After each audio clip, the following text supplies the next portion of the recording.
Are you thinking of retiring? Maybe you're considering retiring early. Maybe you're in a line of work where you never have to retire. Thank you, Ruth Bader Ginsburg, and God Save the Queen. What are you going to do when you retire? Climb Everest? Go back to school? Travel to exotic places? You know the kind. Only with a Q or X in it. Perhaps you want to cross the North Atlantic in a rowboat by yourself in hurricane season.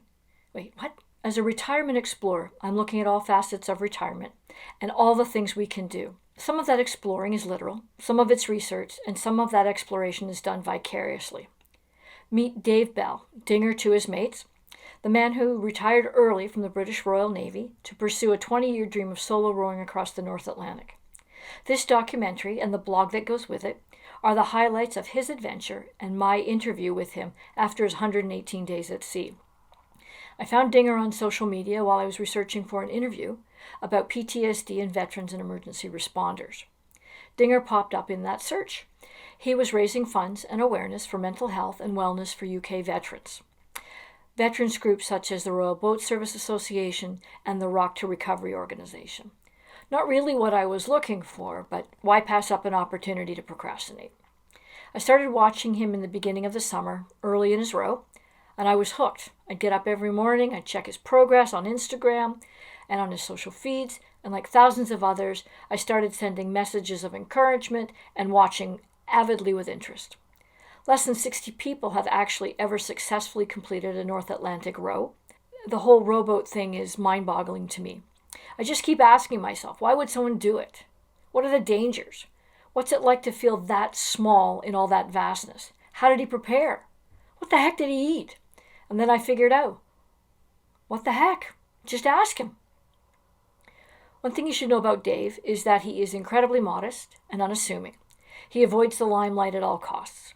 And if he hadn't been raising money for charity, no one would ever even have known he was out there except for a small crew that tracked him from the UK and assisted with weather updates. Prior to the trip, he had no social media presence at all. Dinger's adventures and what changed his mind about sharing his story are the subject of today's Retirement Explorer documentary and the I'm Thinking About Retiring blog post. I hope you enjoy it.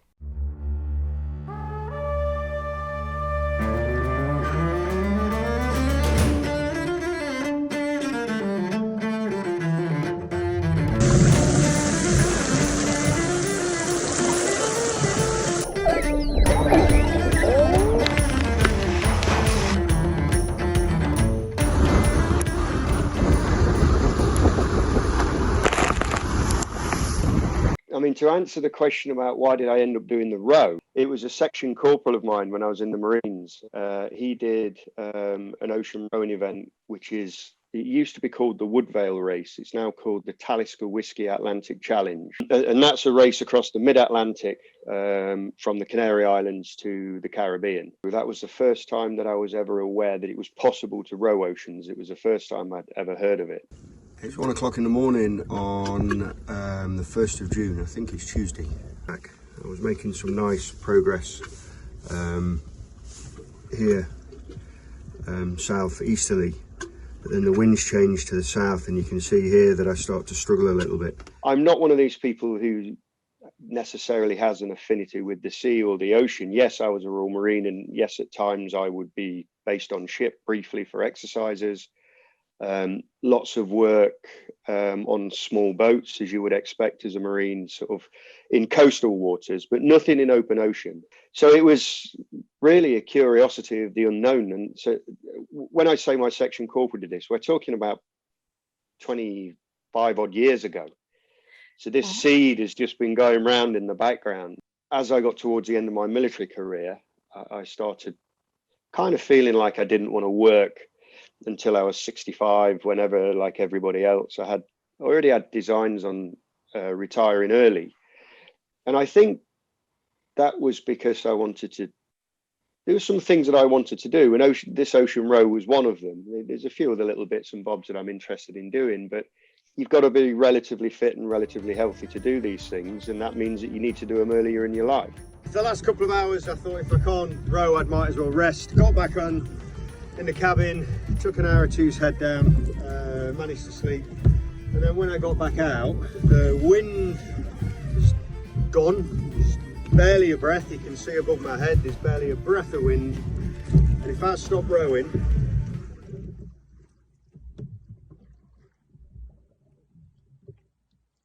I've been rowing for 2 hours in total and utter silence, and it's completely turned my mood around. It all really snowballed from when I bought the boat, which was, like I say, November 2019, and then it just completely consumed me.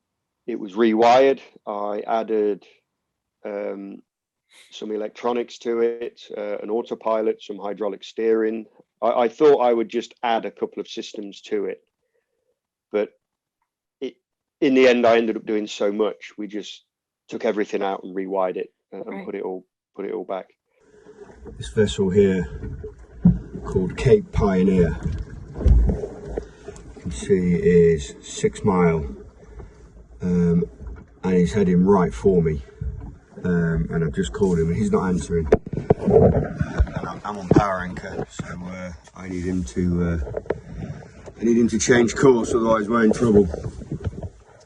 Hello, Cape Pioneer. This is Billy No Mates, radio check on channel 16, over.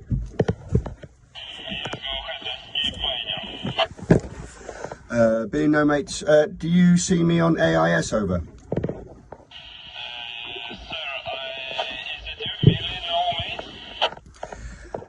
Yes, that is correct. I have you about 6 mile. I am directly ahead of you. I am an ocean rowing boat with a parachute anchor deployed, so I have no ability to maneuver at the current time, over.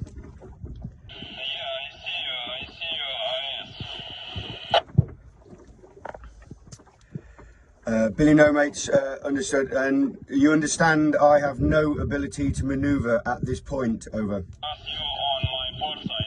Okay. Billy No Mates, roger that. Just to confirm, you're going to pass me down your port side, over. Yeah, enter my course to starboard and pass you on my port side. Billy No Mates, that's great. Understood. Thank you very much. I'll be monitoring channel 16 if you need me. So you can see there, he's made a bold alteration to his course to starboard. He's about to pass me down his port side, as he said on the radio. Winds have dropped and swung slightly in my favour. So yeah, I'm going to pull the power anchor in now and do a few hours on the oars until breakfast time.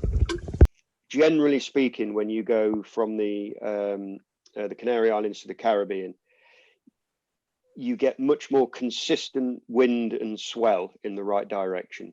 Mm-hmm. So if we're brutally honest with each other when we talk about ocean rowing, what we're really doing is steering the boat, and we're looking for the conditions to assist us. Mm-hmm. So what we want is the swell behind us, because your boat will ride a swell in the same way as a surfboard does. Ultimately, it'll be pushed along by the swell. So if you've got wind and swell with you, your crossing will be much quicker. Right. So generally, because it's a trade winds route, you've got consistent weather on the mid-Atlantic route. That's the reason why people tend to favour it, and the crossings are much quicker. Mm-hmm. The North Atlantic, it's far less consistent. There are supposed to be prevailing weather conditions and directions, so it is possible to row it, but it's much less consistent, and you end up actually having to row your miles a lot more than you are using the conditions. You make the most of them, but and my crossing, this year was a classic example. It was so much of the wind and swell was unfavorable.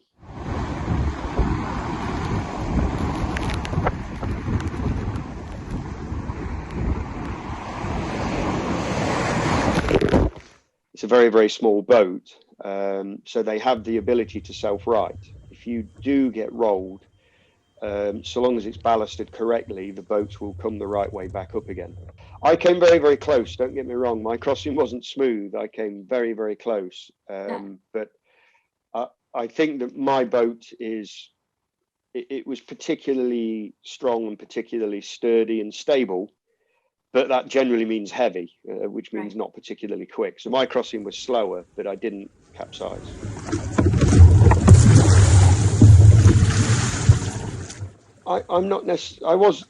Wasn't running away from anything with the row. I wasn't doing the row to try and address mental health issues or anything like that. It was purely out of a sense of adventure and out of a sense of curiosity to see if I could do this. I wasn't out there looking for anything. I wasn't out there trying to find myself, but that doesn't change the fact that certain things happen to you out there. If you ever have an ocean rower on your blog and he says, I've done a solo row and I didn't talk to myself, he's the one you should be worried about. No, I was chit-chatting away to myself all the way across there.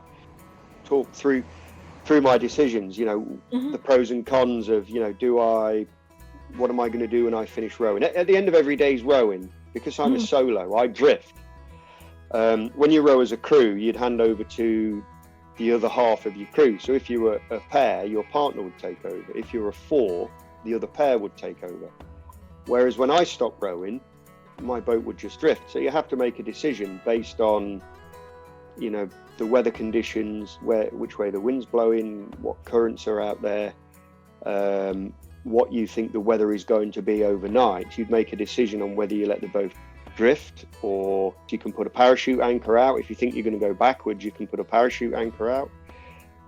Or if the swells are in your favour, but they're too big, you can put a smaller drogue from the back of your boat, which would help stop you rolling. And all of those things, every day you have to make these decisions on what you're going to do. I'm terrified of going over the side. I think it would be a lot easier if I had a crew, if there was someone else in the boat, or, a crew of 3 or 4 and there's a couple of us in the water, that'd be a lot easier for me. But knowing that it's just me in the water and there's no one in the boat looking out, it's scary. So, but I've got to do it. I've got to get on and do it.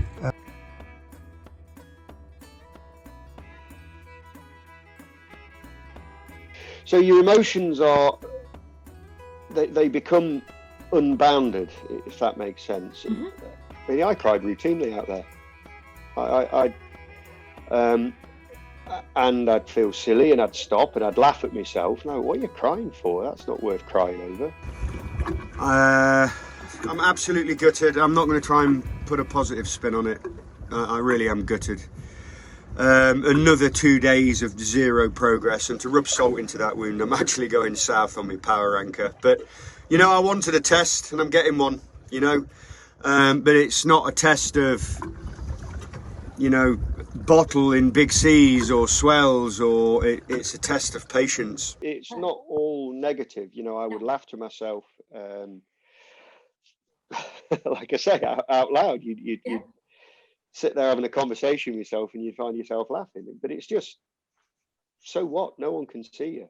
And I'm pretty sure everybody else would be the same.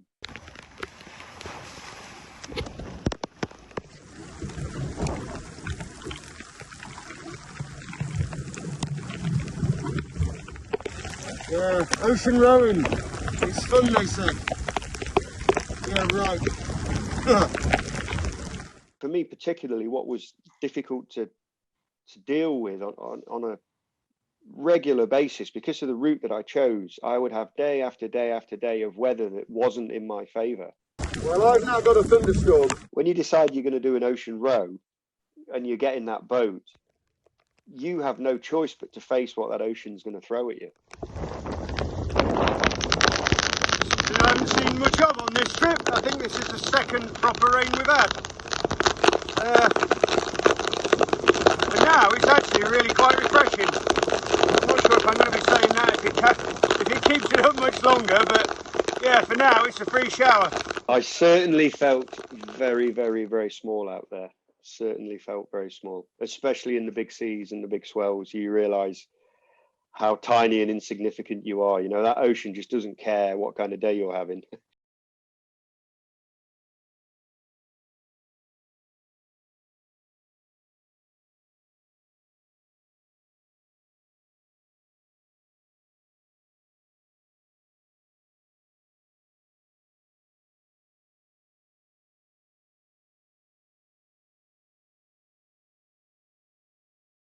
at times they follow you and swim with you. You know, as I was rowing, they'd swim alongside me. Dolphins would do that. Whales would do that. People would ask me whether I'm fishing, and I'm like, no, I actually quite like the fish. They keep me company. You get these quite big. There's different types. One is Dorado, and then I think it's mahi, and I don't know what the right word is, but they glow. I called them avatar fish because I didn't know what they were initially. But if you think of the film Avatar, they have that glow. That's what these fish appeared like. But they'd live under the boat, and they'd be with me for 2 to 3 weeks. And as I was rowing along, they'd be swimming next to me. I think they liked the sweep of the oars, and they'd swim right next to the sweep of the oars. I quite actually like having them with me. I'm surrounded by a pod of whales. Still don't know what type they are. They're the type I keep seeing.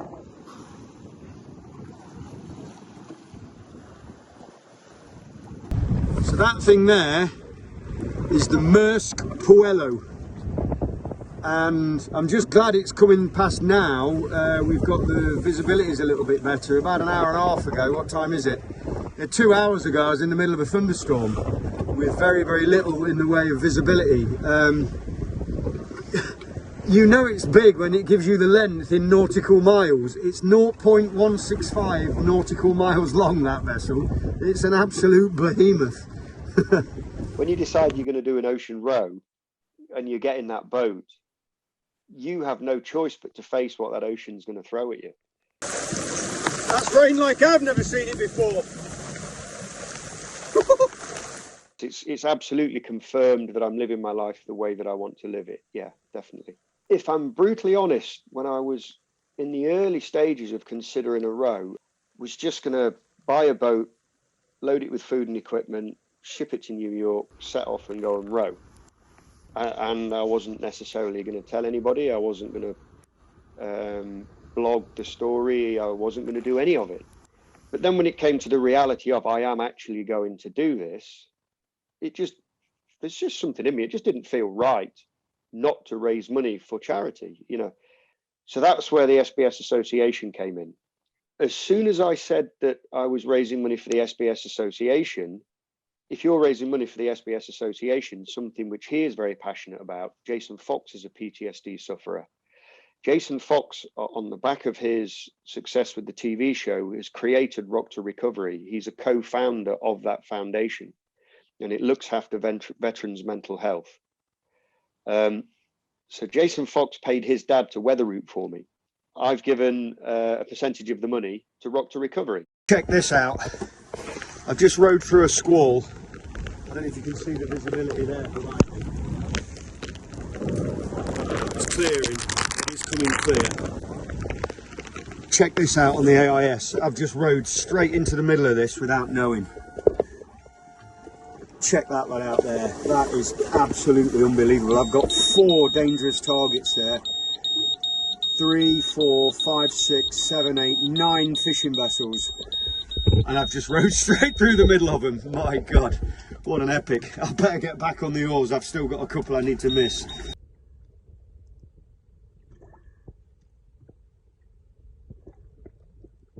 Awesome. Not if you want to do 5 knots, but if you're happy doing a knot and a half. Pure silence, glassy water. And that windsock does that, but it does it in all directions. So yeah, it's been like this since yesterday morning as well. It's peaceful as anything. It's beautiful. Not running with any music or anything, just soaking up the last few days at sea before I get in. That's my sunrise on the day where I'll pass the Scillies, and depending on how I get on, I don't really know, but I might be able to see mainland UK by the end of today. Depends on the tides. Just before I turned the corner to row into the marina, I stopped rowing, and I was like, I don't want to go in. I was that tired. I didn't have the energy to face all of those people. I was just so desperately tired because of the weather and the challenges of the last 400 or 500 mile. I just desperately wanted to shower and go to bed. And I knew that there were going to be people there to see me in, and I didn't have the energy for it. Rode in and made the most of it, and actually thoroughly enjoyed the whole experience, if I'm honest with you. What an incredible achievement. What a human.